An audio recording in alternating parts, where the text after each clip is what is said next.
waxaan rabaa in aan update-kii kala qaadashadii xaaladda coronavirus-ka marayo inaan idin soo jeediyo. xalay caseska xaaladaha waxay marayeen 25.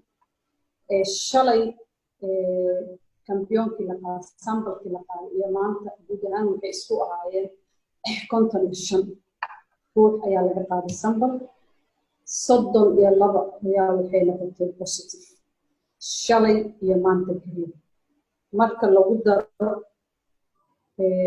25kii oo shalay 57 ayay noqonaysaa iyo 3 case oo shalay looga dhawaaqay Soomaalida waxay noqonaysaa marka tirada la isku daro 60 xaaladood oo coronavirus oo Soomaaliya ku jira.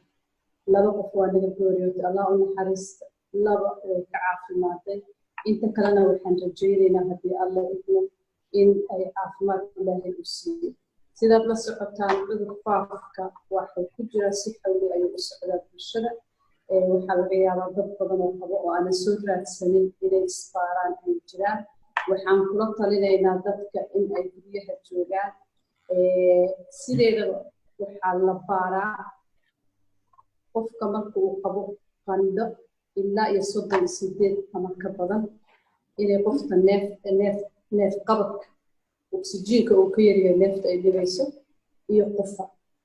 labada calaamadood ugu horeysa haddii uusan qofka qabin waxaan kula talinaa labada calaamadood waa qandhada 38 iyo ka badan iyo qofta ay neefta qabanayso neefta dhibayso oksijiinkiisu uu ka yaryahay 94. labadaas haddii uu qofka qabin waxaan kula talinaa qofka inuu guriga joogo oo isdhowro.